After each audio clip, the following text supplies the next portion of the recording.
Hello and welcome to another Toon Network match report brought to you by me, Adam. So yesterday at St Andrews we drew 0-0 away to Birmingham. A lot of people are looking at the game quite negatively. I would like to stamp out that negativity from the off today. Let's less of that negativity. Let's get down to what actually happened. We dominated the game of its entirety. I think the game opened with Birmingham very strong. They seemed to have a lot of chances early on. Donald had to make a couple of saves, a lot of blocks. We didn't seem quite as in control. But then once the second half moved on, we seemed to have a good few chances. We had a great header from Murphy that was saved. Kushak in goal seemed to have an absolutely incredible game for the shots that we fired at him. I mean, granted, most of our chances seem to be limited to shots from outside the box. Richie in particular getting unlucky with a couple. And of course, Richie had a goal ruled offside, which is touch and go. I mean, I think it's from the linesman's perspective, it's probably very, very difficult to call that. It was almost in line, but I believe that when the ball was played to Richie, he was behind the ball, and therefore the position of the defenders would appear irrelevant. He tucked it away, bundled it in anyway, and it was disallowed. I believe wrongly, and I think the benefit of the doubt should go to the attacking team in those situations. But hey, I was a striker in my day, so I'm always going to be biased towards the attacking team. Look, let's get some perspective here, okay? So we were without Clark, who got injured against Fulham. And he's arguably been our most solid defender, most consistent performer probably in the whole team. I'd say all season. He's been absolutely outstanding. So to not have that, and it's not just his performance, it's his leadership, I guess, at the back. I mean, I think Lascelles might be there with the captain's armband, but if you've been to see them play live this season, you'll see how much Clark has that authority, and he does command that respect, that he's ushering the defenders. He's very, very experienced in the top division, and that's what, you know, Demat has a bit of experience. Lascelles doesn't really have that much experience in the Premier League, for example. So he's the one who's commanding the defence, and to be removed, to have that removed from the team, I think to register another clean sheet is absolutely outstanding, given that we've got Yedlin, who had pretty much nailed down his place at right back, and Anita came in yesterday. Hanley came in. There was a lot of calls from Mbemba to come in, and I'm certainly one in the Mbemba camp. I think I'm outstanding. I'm absolutely. I find it completely baffling why he hasn't managed to really get a sniff of a chance under Rafa Benitez. Maybe it's a tactical thing, because I believe in that relegation season in the Premier League, he was probably one of our best performers. He was certainly our best defender, and he came in for a couple of chances. I think he scored an own goal early on in probably the second game of the season, or one of the early defeats anyway. And he's not really done much since then. He's not been able to force his way in, and I know Rafa would have been. He wouldn't have been very motivated to change that solid defence of Clark and Lascelles. But I've kind of been one of the ones banging the drum for the last couple of months, with Lascelles' form dipping quite tremendously, to give someone like Mbemba a chance. I mean, Hanley, look, he did a job yesterday. He's a very limited defender, but you can't argue with a clean sheet. You cannot argue with a clean sheet. That's where defenders, that's their currency, you know. But that's not to say I don't think Mbemba could come in at right back maybe, or even instead of Lascelles. If we feel that Lascelles' form isn't getting better, dropping him might give him a boost. But anyway, look, we were without Clark. Shelvey got an illness, so we couldn't start with Shelvey.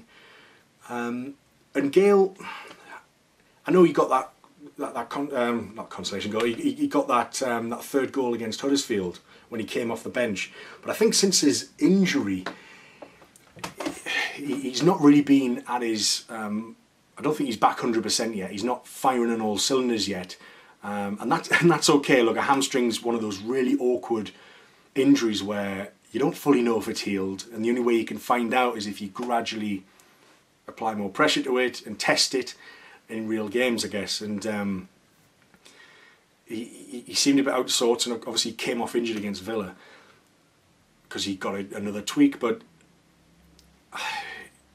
you know, he came off the bench. Shelvey came off the bench to kind of, you know, try and push. I mean, Rafa went all out to try and push for this winner. We ended up having 17 shots yesterday, but only 3 on target. By all accounts, Murphy had a decent shift up front, solid shift. Gale provided something a bit different when he came on. But I think for those suggesting that Rafa tactically and selection-wise didn't get it right yesterday, I don't know what more you want. I think tactically, to create 17 shots on goal in the game, yeah, 3 were on target, and that's maybe where we fell down. But again, we had that disallowed goal that would have easily been a scraped win, 1-0. They didn't seem to threaten at all. Look at the stats from Birmingham's perspective. They had only 1 shot on target, okay, and that came in the first flurry of pressure from them in the first half. So they're 9 shots on target to our 7. Sorry, they're 9 shots in total, 1 on target to our 17 and 3 on target. We dominated possession again, 75% possession away from home. Basically what Fulham did to us, but we just couldn't put the ball in the back of the net. On another day, yesterday, we would have had the 3 points. I was absolutely baffled, genuinely baffled that the reaction. But I'm going to, largely on Twitter, probably on Facebook as well, was a reaction of disdain. What an awful result. These are shite. We should be beating them 3-0. Look, we're away from home. It's the Championship.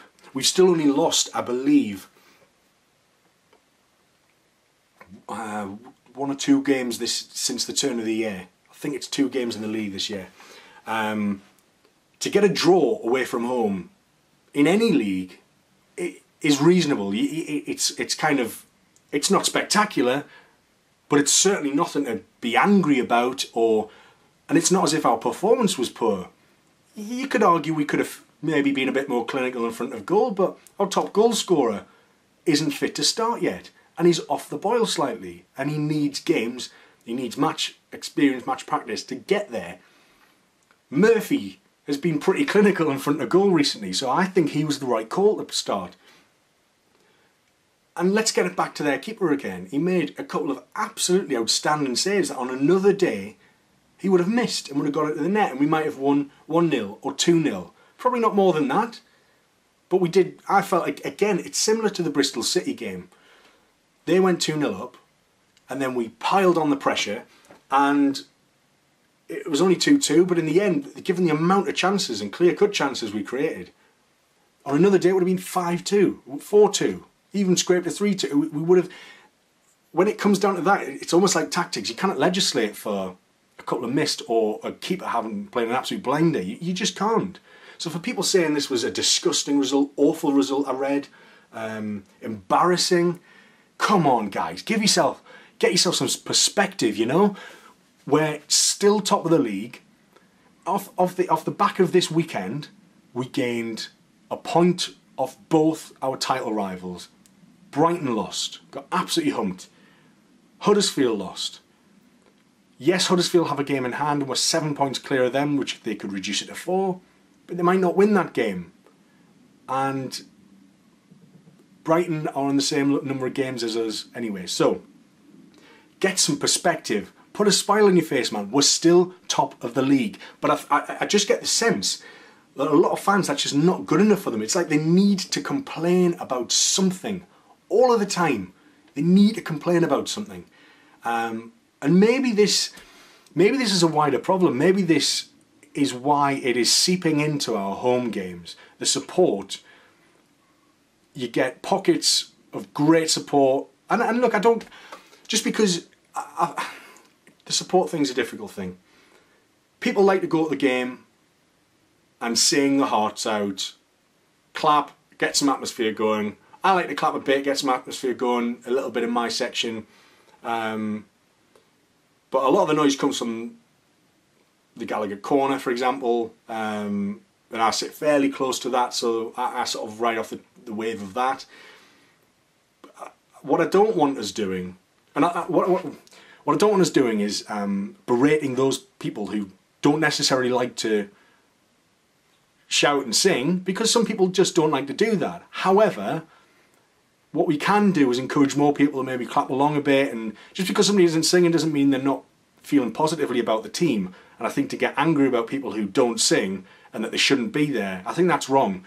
But on the other hand, I definitely think the home support, we need to boost, we need to change something. Now there's a new legislation coming in if we were to get promoted in the Premier League, which I believe the club's challenged today, or they're certainly going through talks and doing assessments where this legislation suggests that away fans need to be pitch side. Now I absolutely believe that this would improve the atmosphere, because away fans are usually louder, more brash, they'll be singing a lot more, and there'll be a bit of bounce back, there'll be a bit of back and forth between the fans, and that's great, and that's kind of what a game should be like. But because they're up on level 7, you don't quite get that. But the logistics of moving potentially season ticket holders out of a complete section, and then there's the security issue as well. I can appreciate that that's a bit more complex, and if we were to get relegated again, do you then remove that and swap everyone around again, and then you go up again, you have to change around again? I don't quite know where the rules are. I appreciate what the Premier League's trying to do there. But there is something to be said for our home support, and looking at the remaining fixtures between Newcastle, Brighton and Huddersfield, we've got the majority of our games at home. I believe we have, let's have a look. Yeah, we'll have 8 fixtures left, and I believe only 3 of them are away, and the rest of them are at home. And what we really need to do is create a fortress again about St James's Park, and the fans, we can affect that. We can do something about that. There seems to be and this reaction on Twitter that I saw yesterday, this negativity, which I honestly think just needs to be stamped out. Like just walk away from your phone if you're going to be that negative for a draw. If we've got lost, if we've been beaten and we've been trounced 4-0, let you vent your spleen. You know, express yourself. I'm all in favour of that, and I've been the same when we've lost and we shouldn't have done, or we've put in dreadful performances. Have a go at us. But yesterday wasn't a dreadful performance. Yeah, we possibly could have got a couple of shots on target, but we had definite chances to win if their keeper wasn't in such good form. And it's a 0-0 draw. It's still a point. It's a decent away result in the Championship. Anything can happen in the Championship. There's so many teams that are quite close to each other. It's such a tight league anyway. It's a really exciting league, and that's because anything can happen home and away. Anyone can get beaten off anybody else, so we've got to remember that. But we didn't get beaten, did we? We got a point, we got a draw, and it's okay. Yes, it's not the not the best coming back off a couple of other draws and a home defeat against Fulham, but again, perspective. We've lost very, very few games this year so far, and we need to continue that. And what we need to do is recapture our home form, make it a fortress again, put in the performances, make a wall of sound again, like we've been going with the great work that Gallagher Flags have been doing to try and bolster up the atmosphere, you know. And this is probably one of our problems, but we can fix this. So let's stop the negativity, guys. Let's get ourselves to St James's Park for the next couple of home fixtures, and if you're not going to shout, if you're going to shout, brilliant, let's get some mint chants going. If you're not going to shout, have a bit of a clap, but you can still contribute to the atmosphere. Let's be positive whatever we decide to do, because if we're going to get on the players' backs early in the first half an hour, if we're not in the lead in the first half hour at St James's Park, we get, oh, he's passing it backwards. And it's, you know, there's some people around me who complain that, say, somebody's just passed it backwards instead of knocking a long ball forward. Well, it's just, in some situations, it's better to retain possession. Be patient, you know? It is very frustrating to think that we are top of the league, where we're having a really, really good season. This season could have gone as Villa's seasons have gone, or as Norwich's have gone. They've picked up a little bit, and Villa have only picked up form in the last month or so. But, you know, we could have easily been them. We could have easily been there. But we're not. We're top of the league. And it's been difficult. But we're there on merit. So let's back the lads. We should have Shelvey back for the next game. Gale's only going to get fitter, the more match experience we've got. And what I really liked, actually, from the rearrangement for the team selection, and what I was crying out for against Fulham, actually, was the fact that, so against Fulham, Diarmi was the number 10. Yet Gale was the only one closing down the back, their back four when they're in possession. So they dominated possession because they could just casually pass it around Gale, one man. Diarmi wasn't running and chasing down. He decided to do it when we were 2-0 down, but he wasn't doing that. And I don't think he's that kind of player. I don't think he's a number 10. I think he's best from a deeper position. And what I'd like to see at home is drop Colback. I'd rather play a better midfielder in Diarmi, albeit not so defensively minded, than a very average, mediocre defensive player like Colback. Like, he's okay. I just prefer to play somebody a bit more talented. At the minute, Hayden's out, so Colback is kind of guaranteed in. But I think it works better with Diarmi drop back, and Perez, by all accounts, had a really strong game yesterday and was at the heart of a lot of things that we created. And it's his energy, I think, and he has got the ability to create as well and pop up with the odd goal. But I think it's his energy that Rafa likes, which is why Gouffran gets the nod, probably more often than not, because Gouffran will chase down all game. Perez will do the same. Occasionally he hasn't done on poor performances, but most of the time you watch him, he does chase down. And if Gale was to do that as well, Murphy does it a bit, but again, that's just not his strength. With Diarmi deeper, I think he's better driving. He's, at the very least, he's an obstacle to get around because he's got long legs and he's a bit awkward, you know. But he doesn't have the same energy as Perez has. So I think in the next game, Shelvey's back in, home game, let's get them on the front foot. Shelvey and Diarmi in midfield. Perez behind Gale or Murphy at the minute. It depends on Gale's fitness and what his status is there. Atsu didn't have the greatest game against Fulham, but so it's a kind of toss up between him and Gouffran. And I think Richie played outstandingly yesterday against Birmingham by all accounts. So I think his place is pretty assured given his recent form and his importance to the team. So I believe we've got a bit of a break now. So we can only regroup, see where we're at, and look, don't get on their backs at St James's Park. Let's be positive, guys. We're still top of the league. Let's encourage each other. Let's support the lads. It's the only way we're going to get through the next 8 games to guarantee automatic promotion. I think we're about 20 points away. So we need to get there. We could do that. We basically need to win almost all of our remaining games to be absolutely assured of that. But it won't take that, because I know Huddersfield are going to drop points and I know Brighton are going to drop points. And our goals difference is so superior that that's almost like an extra point anyway. So anyway, yeah, that's it for today's match report. I felt I need to get that off my chest.